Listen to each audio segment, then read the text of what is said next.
আসসালামু আলাইকুম। স্বাগত জানাচ্ছি আন্তর্জাতিক সংবাদে। সংবাদের শুরুতেই থাকছে সংবাদ শিরোনাম। জানিয়ে দিব হাতে থাকা সর্বশেষ আপডেট আন্তর্জাতিক সংবাদ। প্রথমেই সংবাদ শিরোনাম, নেতানিয়াহুর পদত্যাগ চান ৬২% ইসরায়েলি। এরপর জানিয়ে দিব হিজবুল্লাহর হুমকির পরও সেনা প্রত্যাহার করবে না ইসরায়েল। এদিকে শতাধিক অবৈধ অভিবাসীকে ফেরত পাঠালেন ট্রাম্প। এরপর জানিয়ে দিব গাজায় যুদ্ধবিরতি টিকবে কিনা প্রশ্নে কি বলছেন ইসরায়েলিরা। আরও জানিয়ে দিব সিনুয়ার হত্যায় জড়িত ইসরায়েলি সেনা কমান্ডারদের খতম করার ভিডিও প্রকাশ হামাসের। সর্বশেষ জানিয়ে দিব হুথিদের নির্মূলে ইয়েমেনের প্রধানমন্ত্রীকে মার্কিন পররাষ্ট্রমন্ত্রীর ফোন। এতক্ষণ শুনছিলেন সংবাদ শিরোনাম, এবারে বিস্তারিত। তবে অনুরোধ থাকবে ভিডিওটিতে একটি লাইক করবেন এবং কমেন্ট করে জানিয়ে দিবেন কোন জেলা থেকে আপনি আমাদের এই ভিডিওটি দেখছেন। নেতানিয়াহুর পদত্যাগ চান ৬২% ইসরায়েলি। হামাসের ২০২৩ সালের ৭ অক্টোবরের হামলা এবং নাগরিকদের যথাযথ নিরাপত্তা দিতে ব্যর্থ হওয়ায় ইসরায়েলি প্রধানমন্ত্রী বেনিয়ামিন নেতানিয়াহুর পদত্যাগ চান দেশটির ৬২% নাগরিক। সম্প্রতি ইসরায়েলি দৈনিক মারেব পরিচালিত এক জরিপে উঠে এসেছে এ তথ্য। জরিপে অংশ নেওয়া ইসরায়েলিদের মধ্যে ৬২% নেতানিয়াহুর পদত্যাগ চান। ২৯% জানিয়েছেন যে তারা প্রধানমন্ত্রীর পদে নেতানিয়াহুকেই দেখতে চান এবং ১৯% কোনো মন্তব্য করেননি। জরিপে অংশগ্রহণকারীদের মধ্যে নেতানিয়াহুর নেতৃত্বাধীন লিকুদ পার্টির সমর্থকদের পাশাপাশি ইসরায়েলের ক্ষমতাসীন জোট সরকারভুক্ত দলগুলো এবং বিরোধী দলগুলোর সমর্থকরা ছিলেন। মারিবের জরিপে জানা গেছে লিকুদ পার্টির ১৮% সমর্থকই নাগরিকদের নিরাপত্তা প্রদানে ব্যর্থতার দায়ে নেতানিয়াহুর পদত্যাগ দেখতে চান। বিরোধী দল এবং বেসরকারি জোটভুক্ত দলগুলোর সমর্থকদের মধ্যে এই হার যথাক্রমে ৯৩% এবং ৩১%। হিজবুল্লাহর হুমকির পরও সেনা প্রত্যাহার করবে না ইসরায়েল। ইসরায়েলের প্রধানমন্ত্রী বেনিয়ামিন নেতানিয়াহু শুক্রবার ঘোষণা করেছেন ইসরায়েল নির্ধারিত ৬০ দিনের সময়সীমার মধ্যে লেবানন থেকে পুরোপুরি সেনা প্রত্যাহার করবে না। যুদ্ধবিরতির শর্ত মেনে চলতে হিজবুল্লাহর হুমকির পরও নিজেদের সিদ্ধান্তে অটল ইসরায়েল। শুক্রবার ২৪ জানুয়ারি এক প্রতিবেদনে এ খবর দিয়েছে টাইমস অব ইসরায়েল। গত ২৭ নভেম্বর যুদ্ধবিরতির চুক্তি অনুযায়ী ইসরায়েলের প্রতিরক্ষা বাহিনী ২৬ জানুয়ারির মধ্যে দক্ষিণ লেবাননের সব অবস্থান লেবাননের সশস্ত্র বাহিনীর কাছে হস্তান্তর করবে। একই সঙ্গে হিজবুল্লাহর সদস্যদের লিটানি নদীর উত্তরে সরে যেতে হবে, যা ইসরায়েল সীমান্ত থেকে প্রায় ৩০ কিলোমিটার দূরে। নেতানিয়াহুর কার্যালয় শুক্রবার এক বিবৃতিতে বলেছে আইডিএফের প্রত্যাহার প্রক্রিয়া শর্তসাপেক্ষ। শতাধিক অবৈধ অভিবাসীকে ফেরত পাঠালেন ট্রাম্প। হোয়াইট হাউস শুক্রবার থেকে বড় আকারের নির্বাসন কার্যক্রম শুরু করার ঘোষণা দিয়েছে। যুক্তরাষ্ট্রের প্রেসিডেন্ট ডোনাল্ড ট্রাম্প অবৈধ অভিবাসীদের বিরুদ্ধে কঠোর ব্যবস্থা নেওয়ার জন্য তার প্রতিশ্রুতি পালন করেছেন তারা।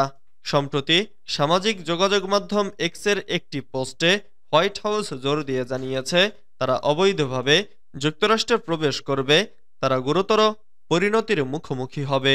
ইতোমধ্যে অবৈধ বসবাসকারীদের গ্রেফতার করতে শুরু করেছে ট্রাম্প প্রশাসন। তাদের নিজেদের দেশে ফেরত পাঠানোর ব্যবস্থা করা হচ্ছে। হোয়াইট হাউসের প্রেস সেক্রেটারি ক্যারোলিন লিয়েটিভ জানান ৫৩৮ জন অবৈধভাবে বসবাসকারীকে গ্রেফতার করা হয়েছে।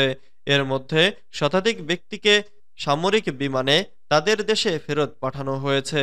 তিনি আরও জানান গ্রেফতার অবৈধ বসবাসকারীদের মধ্যে জঙ্গি সন্দেহভাজন ট্রেন্ডে আরাগুয়া গ্যাংয়ের ৪ সদস্য এবং অপ্রাপ্তবয়স্কের ওপর যৌনতা সংক্রান্ত অপরাধে জড়িতরাও রয়েছে।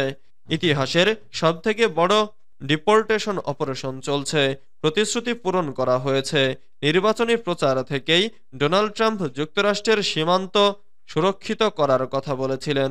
তিনি বলেছিলেন যুক্তরাষ্ট্রে সম্পূর্ণভাবে অনুপ্রবেশ বন্ধ করা হবে।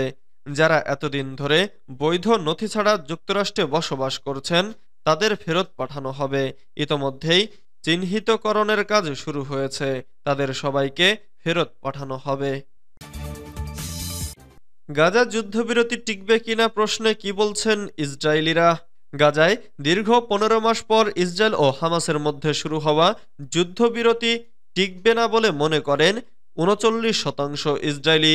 সম্প্রতি ইসরায়েলি দৈনিক মারিব পরিচালিত এক জরিপে উঠে এসেছে এ তথ্য। ২০২৩ সালের ৭ অক্টোবর ইসরায়েলি ভূখণ্ডে ঢুকে নজিরবিহীন হামলা চালায় হামাস। এতে ইসরায়েলের ১২০০ বাসিন্দা নিহত হন। এছাড়া ২৫০ জনকে জিম্মি করে নিয়ে যায় হামাস। এই হামলার প্রতিবাদে সেদিন থেকেই গাজায় অভিযান শুরু করে ইসরায়েলি সেনাবাহিনী। টানা ১৫ মাস ধরে চলা ইসরায়েলি অভিযানে গাজায় নিহত হয়েছেন ৪৭,০০০-এর বেশি মানুষ। তবে গত ১৯ জানুয়ারি থেকে গাজায় যুদ্ধবিরতি ও বন্দি বিনিময় চুক্তি হয় হামাস ও ইসরায়েলের মধ্যে। গাজায় শুরু হওয়া যুদ্ধবিরতি সফল হবে বলে বিশ্বাস করেন জরিপে অংশ নেওয়াদের মধ্যে মাত্র ২৮%।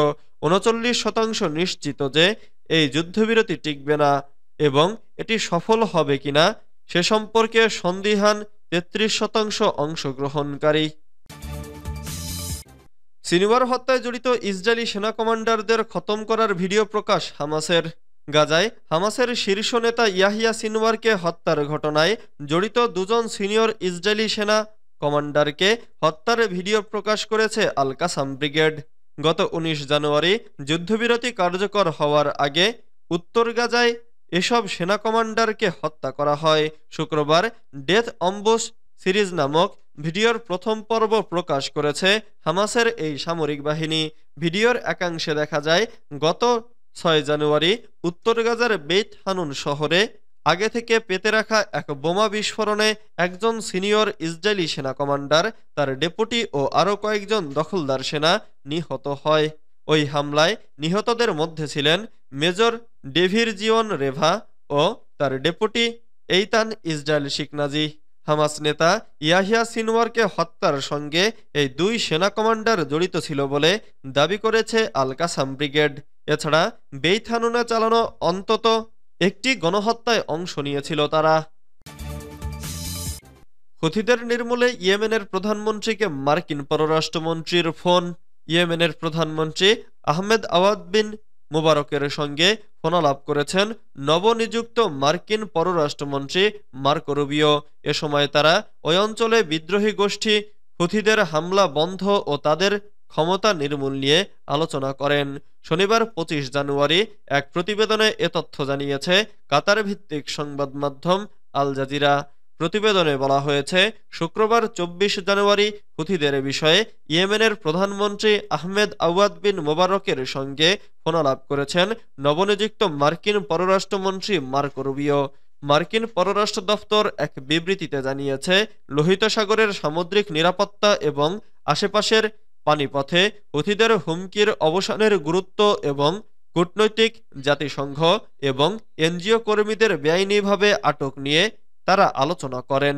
গাজায় ইসরায়েলি আগ্রাসনের শুরুর পর ২০২৩ সালের নভেম্বর মাস থেকে হুথিরা ফিলিস্তিনিদের প্রতি সমর্থন জানিয়ে লোহিত সাগর ও এডেন উপসাগরে ইসরায়েল ও তার সঙ্গে সংযুক্ত জাহাজগুলোতে হামলা চালিয়ে আসছে। ক্ষমতায় আসার পর বুধবার ২২ জানুয়ারি মার্কিন প্রেসিডেন্ট ডোনাল্ড ট্রাম্প হুথিদের বিদেশি সন্ত্রাসী সংগঠন হিসেবে পুনরায় চিহ্নিত করে একটি নির্বাহী আদেশ সই করেন।